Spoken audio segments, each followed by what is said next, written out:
Hello everyone, welcome to study squad. I am Shivani Chauhan. इस video में हम लोग देखेंगे कंप्यूटर की हिस्ट्री के बारे में और उसके कुछ आगे के जनरेशन्स के बारे में भी अब हम देखेंगे। तो कंप्यूटर तो एक इलेक्ट्रॉनिक डिवाइस होती है जिसमें हार्डवेयर और सॉफ्टवेयर दोनों होता है ना। तो कंप्यूटर इलेक्ट्रॉनिक डिवाइस है, हार्डवेयर सॉफ्टवेयर से बनता है। हार्डवेयर जिसमें फिजिकल पार्ट होते हैं कंप्यूटर के, जैसे कि कंप्यूटर का मॉनिटर हो गया, CPU हो गया, और सॉफ्टवेयर जो होता है वो कंप्यूटर के अंदर होता है और वो हार्डवेयर किस तरीके से काम करेगा, कंप्यूटर में वेरियस प्रोग्राम्स और एप्लीकेशंस जो भी चीज़ें हैं जैसे कि MS ऑफिस, MS वर्ड, बाकी जितनी भी चीज़ें कंप्यूटर में किस तरीके से काम करेंगी वो कंप्यूटर का सॉफ्टवेयर डिटरमाइन करता है। अब review of brief history of computer. तो हिस्ट्री ऑफ कंप्यूटर जो है कह सकते हैं कि 2000 ईयर्स अगो से स्टार्ट होती है, बेबीलोनिया जिसको मेसोपोटामिया के नाम से भी जानते हैं। At the birth of the abacus, a wooden rack holding two horizontal wires with beads strung on them। तो सबसे पुराना जो कंप्यूटर है ना, कहते हैं हम कि वो एबेकस है और लगभग 2000 ईयर्स अगो इसका इस्तेमाल होने लगा था। ये मेनली कैलकुलेशंस के लिए इसका यूज़ किया जाता था। तो देखिए एबेकस जो था।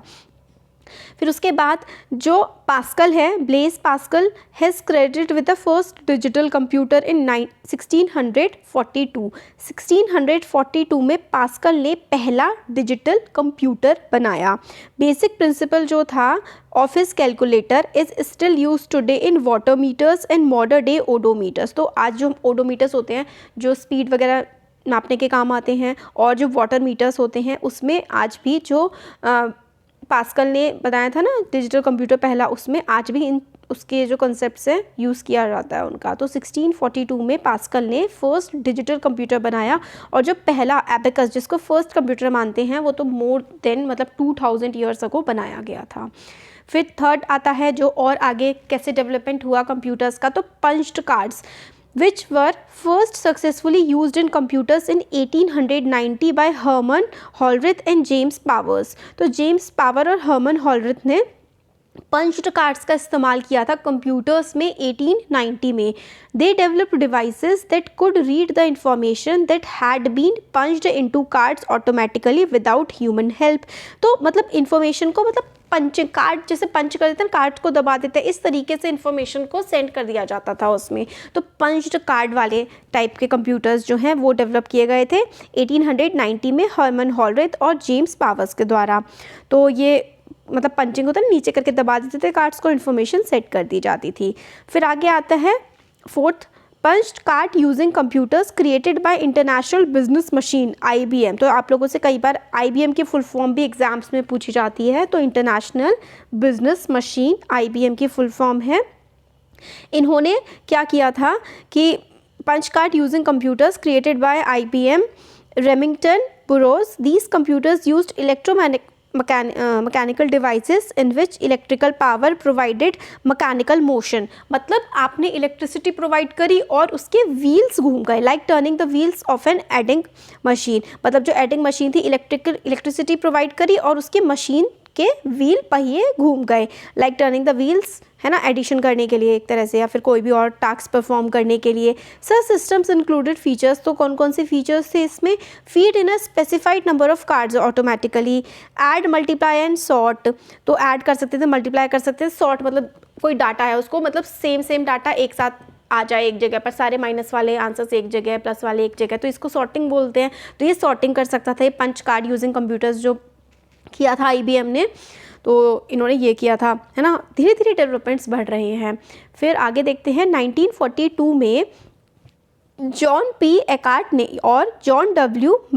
मॉकले ने एंड देयर एसोसिएट, और उनके और कुछ भी साथी थे, at the Moore School of Electrical Engineering of the University of Pennsylvania decided to build a high speed electronic computer to do the job. तो इन्होंने अपना काम करने के लिए, भाई कंप्यूटर थे बट काफ़ी स्लो थे, तो हाई स्पीड कंप्यूटर इन्होंने बनाने का ट्राई किया। This machine became known as ENIAC, electrical numerical integrator and calculator, and it occupied the entire 30 by 50 feet room। मतलब एक कमरे के बराबर का कंप्यूटर था जो कि 1942 में बनाया गया था। ये जो मतलब पहला एक बेसिकली पहले जो कंप्यूटर होते थे ना वो ज़्यादातर कैलकुलेशंस के काम के लिए यूज़ किए जाते थे, मतलब कैलकुलेशंस मैथ्स की जाती थी। तो ENIAC टू में आया था, फुल फॉर्म है electrical numerical integrator and calculator. और इतना बड़ा होता था ये कि मतलब एक कमरा पूरा भर जाए इससे, इस कंप्यूटर से। आगे है ENIAC was therefore about 1000 times faster than the previous generation of relay computers। तो इससे पहले के जो कंप्यूटर थे ना ENIAC, उनसे 1000 गुना ज़्यादा फास्ट था। ENIAC use 18,000 vacuum tubes, about 1800 square feet of floor space and consumed about, बहुत ज़्यादा, देखिए सिंपल सा है, बहुत ज़्यादा बिजली लेता था, बहुत ज़्यादा जगह लेता था, बहुत सारे वैक्यूम ट्यूब्स लेता था, और बट फास्ट था प्रीवियस कंप्यूटर से, बट बड़ा भी बहुत ज़्यादा था। इसके बाद आता है 1950 में magnetic core memory and the transistor. तो transistor circuit element of digital computers. तो फिर डिजिटल कंप्यूटर्स आने लगे 1950s के टाइम पे, उसमें मैग्नेटिक कोर मेमोरी और ट्रांजिस्टर्स का इस्तेमाल किया जाने लगा। इसकी जो random access memory RAM capacity थी वो 8000 हुआ करती थी पहले के कंप्यूटर में, वो 8000 से 64,000 वर्ड्स हो गए in commercially available machines by 1960s। तो 1960s आते आते जो ट्रांजिस्टर्स टाइप के थे ना कंप्यूटर, इनकी मेमोरी पावर ज़्यादा बढ़ गई with access time of 2 to 3 ms millisecond, मतलब काफ़ी स्पीड भी बढ़ गई और इनकी मेमोरी भी बढ़ गई, जो मैग्नेटिक कोर मेमोरी बढ़ गई इनकी। और ट्रांजिस्टर्स की तरह, मतलब समझिए कि जैसे जैसे जनरेशन आगे बढ़ती जा रही है ना, उनकी स्पेस, मतलब मेमोरीज बढ़ती जा रही हैं, स्पेस जो है उनका एरिया जो ले रहे हैं वो कम हो रहा है, और उनकी एफिशिएंसी इंक्रीज़ होती जा रही है। 1980s में, in the 1980s manufacturing of semiconductor chips was done. तो सेमीकंडक्टर चिप्स आ गई थी 1980s में।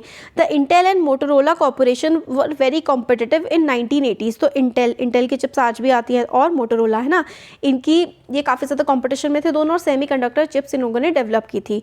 Although Japanese firms were making strong economic advances specially in the area of memory chips, by the late 1980s some personal computers were run by microprocessors that handling 32 bits of data at a time. तो 1980s के time पर 32 bits का data, आज तो बहुत ज़्यादा data इस्तेमाल मतलब यूज़ कर लेते हैं, उस टाइम पे 32 बिट्स का डेटा एक बार में ट्रांसफ़र किया जाता था, यूज़ किया जाता था कंप्यूटर्स के द्वारा। और कौन से कंप्यूटर्स थे जिसमें सेमीकंडक्टर चिप्स का इस्तेमाल होने लगा था। ये देखिए इसमें काफ़ी सारे पूरा आपको को बता रखा है कि अब तो मैकबुक है और क्या क्या नहीं आ गया है ना। पहले बेसिक और अलग अलग लैंग्वेजेस किस तरीके से इस्तेमाल होती थी, तो ये बताया गया। अब आता है बेसिक कंपोनेंट्स ऑफ कंप्यूटर। कौन कौन से होते हैं? कंप्यूटर होता है, कंप्यूटर में मेमोरी होती है और इसमें सीपीयू होता है। इनपुट डिवाइस आती है, इनपुट दिया आपने, फिर कंप्यूटर में प्रोसेसिंग हुई और फिर आपको आउटपुट मिल गया। और सेकेंडरी में क्या क्या स्टोरेज डिवाइसेस वगैरह इसमें होती हैं। तो ये डायग्राम भी है कि बेसिक्स ऑफ कंप्यूटर। तो हम लोगों ने इस वाले वीडियो में तो जनरेशन्स देख ली ना कि कितनी जनरेशन है, इसके आगे की भी जनरेशन है, प्रेजेंट जनरेशन तक कि किस तरीके से और ज़्यादा कंप्यूटर्स में डेवलपमेंट आया, वो हम लोग आगे आने वाले वीडियोस में देखेंगे। और इसमें अभी देख लेते हैं कि इनपुट यूनिट्स क्या क्या होती है। इनपुट दिया जाता है कि भाई आपने कुछ कमांड दिए कंप्यूटर को कि उसको वो काम करना है, तो वो होता है इनपुट। और ये कौन कौन देता है? इनपुट देता है कीबोर्ड, जो है ना ये कीबोर्ड है जिसमें बटन्स होते हैं काफ़ी सारे। माउस एक पॉइंटिंग डिवाइस होता है कि भाई पॉइंट करके आप लोग कंप्यूटर में किसी जगह पर जाना है। उसमें सेंसर्स होते हैं, राइट क्लिक लेफ्ट क्लिक होता है, तो उससे हम लोग वर्क करते हैं। स्कैनर क्या होता है कि भाई कोई भी इन्फॉर्मेशन आप जैसे कि पेपर वगैरह आप उसको स्कैन कर सकते हैं कि क्या है। तो इसमें वही है कि ये ट्रैक बॉल क्या होता है? ट्रैक बॉल जो है upside down, the trackball is similar to the upside down design of the mouse, मतलब उल्टा जैसा माउस होता है उसके जैसी होती है। The user moves the ball directly while the device itself remain stationary. User spins the ball in various direction to effect the screen movements. तो मतलब ट्रैक बॉल स्क्रीन की मूवमेंट जैसे माउस काम करता है ना, ये बॉल जैसे इसको घुमा करके स्क्रीन पे आप लोग यूज़ कर सकते हैं। और लाइट पेन जो है इसमें इनपुट डिवाइस है। ड्रॉ, आपको लाइंस वगैरह ड्रॉ करनी है स्क्रीन पर, उसके लिए इसका इस्तेमाल किया जा सकता है। और ऑप्टिकल कैरेक्टर रीडर, तो इसमें क्या है? It is a device that detects alphanumeric characters printed और रिटन ऑन अ पेपर। तो ये डिवाइस है जो नंबर और अल्फ़ाबेट्स इस सबको डिटेक्ट कर लेती है। The text which is to be scanned is illuminated by low frequency light source. तो लाइट सोर्स से डिटेक्ट वगैरह करती है और हम लोगों को बता देती है। फिर बारकोड रीडर आप लोगों ने देखा ही होगा कि बारकोड्स होते हैं, उसको रीड करने की एक डिवाइस होती है। तो इसमें कुछ डिवाइसेस हैं जैसे कि डिजिटल कैमरा, आप लोगों को पता है कैमरा फ़ोटो लेने के काम आता है। और voice input system, it converts spoken words to machine language. तो मतलब जो आप बोल रहे हैं उसको मशीन की लैंग्वेज में कन्वर्ट कर देता है। A microphone is use to convert human speech into electrical signal. आपने बोला इलेक्ट्रिकल सिग्नल्स में वो कन्वर्ट हुआ, और ये जो सिग्नल पैटर्न होता है उसको ट्रांसमिट करता है फिर उसके बाद कंप्यूटर में। तो ये होते हैं वॉइस इनपुट सिस्टम्स। अब कुछ आउटपुट डिवाइसेस होती हैं जो आपको दिखता है, मतलब आपने इनपुट दिया काफ़ी सारी चीज़ों से कंप्यूटर को, कंप्यूटर आपको आउटपुट देगा, तो जो मॉनिटर है उस पर दिखता है। फिर प्रिंटर है, प्रिंट होकर के चीज़ें आ जाती हैं, है ना। तो मॉनिटर भी आजकल काफ़ी अलग अलग टाइप के आ गए हैं। मॉनिटर टेलीविज़न की स्क्रीन जैसा दिखता है, इसको आप लोग विजुअल डिस्प्ले यूनिट भी कह सकते हैं, काफ़ी सारी इन्फॉर्मेशन डिस्प्ले करता है। और अब तो टेक्नोलॉजी एडवांस हो रही है, तो मॉनिटर 2 टाइप में आप क्लासिफाई कर सकते हैं। एक तो CRT होता है, कैथोड रे ट्यूब, और एक LED होता है, liquid crystal display, sorry LCD, light emitter diode होता है। तो हाँ, तो CRT जो कैथोड रे ट्यूब है, और ज़्यादातर ये लिक्विड क्रिस्टल डिस्प्ले LCD का इस्तेमाल किया जाता है मॉनिटर्स में। प्रिंटर्स तो आपको पता है काफ़ी सारे प्रिंट करने के काम आता है, ये भी काफ़ी टाइप के होते हैं, डॉट मैट्रिक्स प्रिंटर और इंकजेट प्रिंटर, लेज़र प्रिंटर। इन सबको भी हम लोग डिटेल में पढ़ेंगे कि किस तरीके से ये काम करते हैं, तो वो सब हम आगे आने वाले वीडियोस में देखेंगे। तो कैसा लगा वीडियो ज़रूर बताइए, अच्छा लगा तो लाइक करिए, चैनल को सब्सक्राइब करिए, अपने फ्रेंड्स के साथ शेयर करिए। Thank you.